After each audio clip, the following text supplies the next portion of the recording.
hope you had a nice week and you're looking forward to the weekend. Thank you so much for joining us. This is Cocktails and Suitcases, the only channel where you have fun, or we have fun, traveling around the world while sipping our cocktails.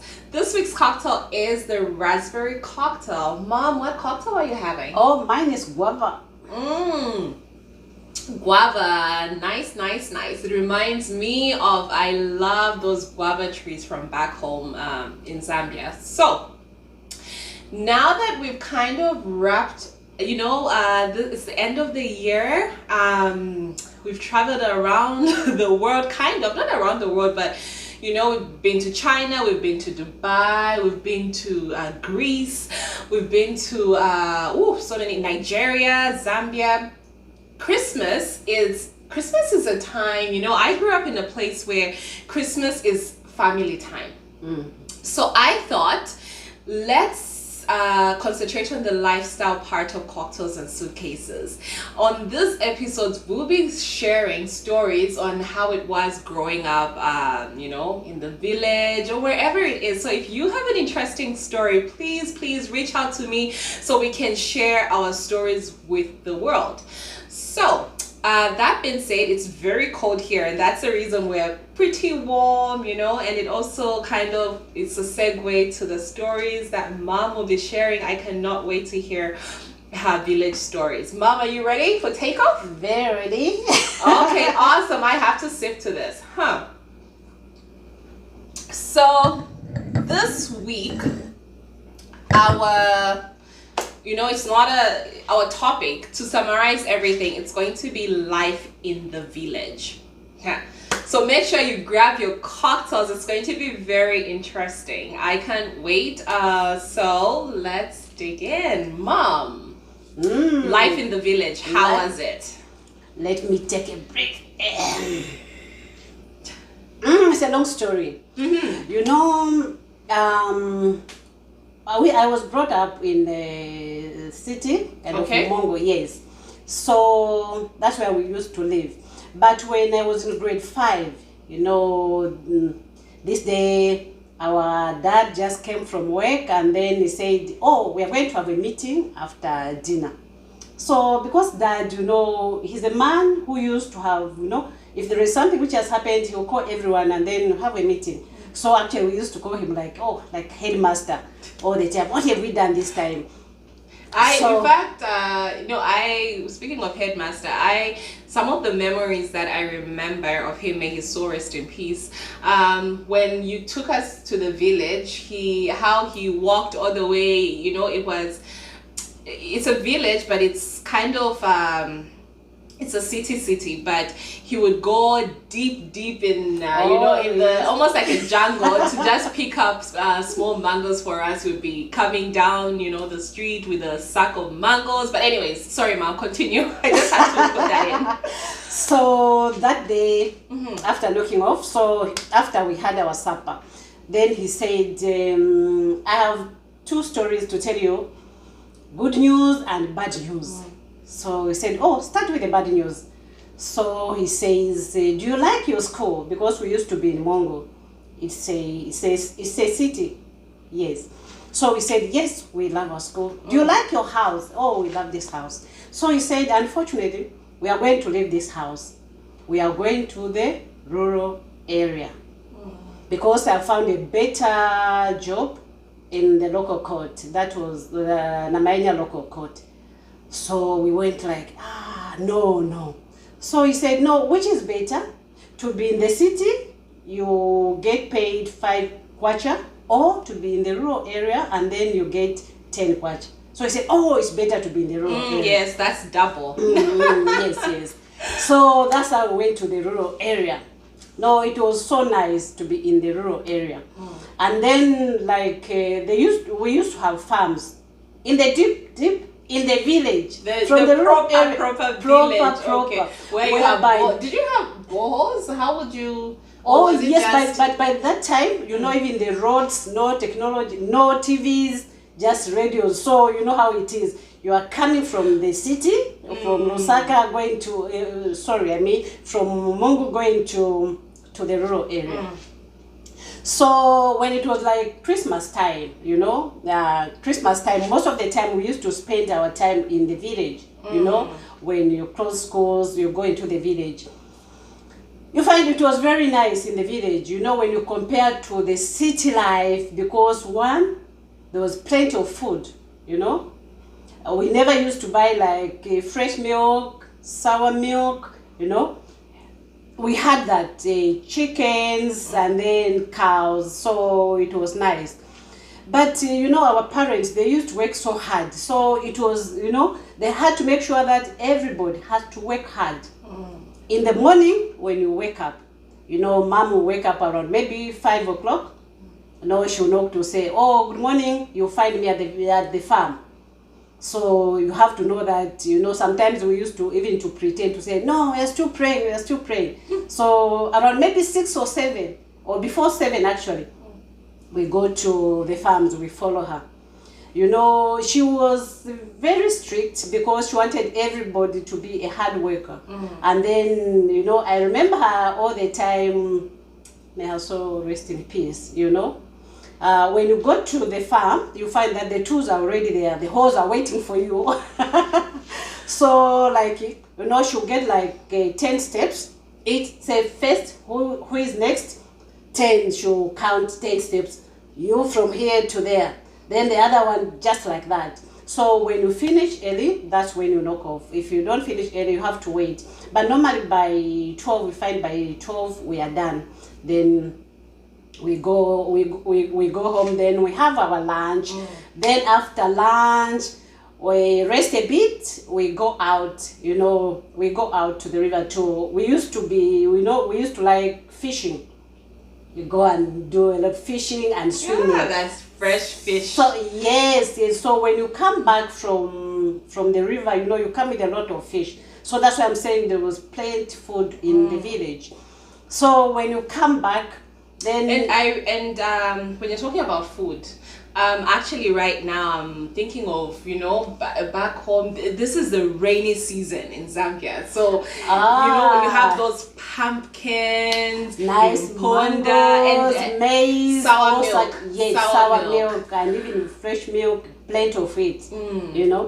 And then in the village, that's where you found that when I was comparing life in the city, people work hard, but you find they work for their families. I want to do this so that my children should eat this and that. But in the village, people are so united. They love each other. Sometimes you just wake up, you find people you don't even know. They have come. Then you ask your mom. You find what are those people? No, they have come to get maize. Bags of maize, they were just giving, Mom was good at, giving out. You find sacks of maize, they are going this side, sacks of groundnuts, they are going that side, So people work hard so that, they help the community, because the food is everywhere. So I stopped from there. We go, after lunch, I was talking about fishing. You go fishing, when you come back, you have your supper. Then after supper, every day we used to make sure that there are those stories, to say you start preparing. When it will be my turn, I'll say this, I'll say that. So then after supper, you find, your parents are, they are tired. They retire to bed. That's when you have big fire. You gather around the fire. Yes. Everyone, you find even your friends, neighbors, come together. Then you start, telling stories. And by that time, maybe you are roasting even, roasted corn. Groundnuts, maize, yes, corn, or sometimes cassava, which was very nice. And, start telling stories. Those stories is not like it's real, but a lot of wisdom. We used to talk about imaginations. You start saying, no, listen to this story. Very creative. Yeah, very creative. I remember, sometimes I'll give you just one short story. You just talk like, there was Kalulu and Tortoise, you know, they were very good friends. And then Kalulu... So for those viewers that are not from Zambia, Kalulu is a hare, like a rabbit. Yeah, okay. So a rabbit and a tortoise story. Yes, I'm sure most countries have that, because I remember Zita was actually saying a similar story in Swahili. Okay. Yes. So like you say, like, you know, they were good friends, the rabbit and then the tortoise. So they were invited to a party. So Kalulu all the time, the rabbit wanted to make sure that me among my friends, I'm the most clever one. Then he told the tortoise to say that, no, I'll go 30 minutes earlier. So my friends, you find me. So when the rabbit went, then after some time, make sure that they bend the road, you know, so that the tortoise shouldn't pass. Then it goes. Then, but you keep on waiting for the friend. Then when the friend comes, you know how tortoise walk very slow, and then you find when it reaches in the ashes, then Kalulu said, no, you are dirty. No, they won't allow you to the party. Go back, you know. They went back several times. So at last, when it comes finally, he says, oh, sorry, the party's, you know, it's done, you know. So the tortoise will go back crying. You know, such stories, you know, such those stories, nice, you know, wisdom, but you just create, you know. Yeah. So okay. So do you remember the ending to that story? Is that it? The tortoise just missed the party. Yes, just missed it. Then no, the rabbit now came out as the best. But you know, all the time it's just like competing with the best. So it's nice, because in the village, that's where you are even taught to be like, you know, it's not like in the city whereby, you know, this side they are fighting, they are drinking beer, this and that, you know. It's nice in the village, you know. There is a lot of wisdom, you know. People learn, you know, to share. That's how, you know, you share things. Whatever you have, you share with your relatives, with your friends. You know? Wow. So it's nice. And there is, you know, they promote agriculture. Everybody's a farmer, you know. You have to, you know, you have to work hard to put that food on the table. Yes. Wow. So what else do you remember about the village life? About the village life. Yeah, apart from the fishing, stories, about the stories, fishing. Do you remember some of the stories that you would... I've just told you one. No, like more stories. Like it looks like this conversation should even be a part 2. Like I want to hear everything. All like the stories. Yes. Oh, okay. We'll do that next time. Oh, I was still enjoying. I was actually, you know, about to sip my cocktail, get comfortable. Life in the village, so sweet. Life in the village. So folks, you have it there. We're going to end here. Thank you so much for your support. If you have an interesting story, it doesn't even have to be an interest, like all stories are interesting. Oh, yes. Please reach out. I would like to hear some of your stories. This is Christmas, you know, it's a time where we bond, family time, and we have to keep all these memories for the people coming, right? Thanks to social media, when Lara is old enough, I mean, in Canada here, we can't just sit outside in winter.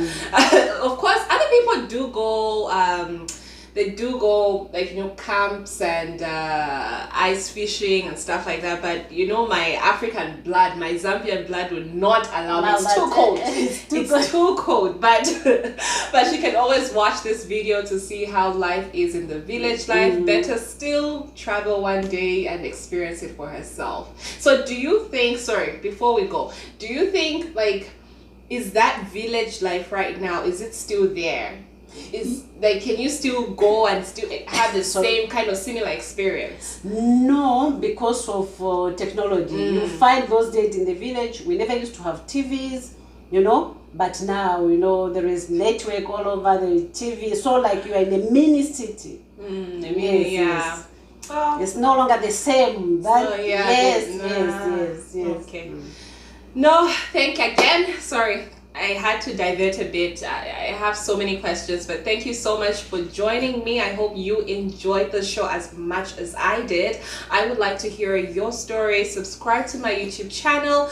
Please subscribe to Omolara TV. Follow me on Instagram, and you can like my Facebook page. Until next time, make sure you're not the rabbit, the hare who's always deceiving the tortoise. Be kind, be loving. God bless.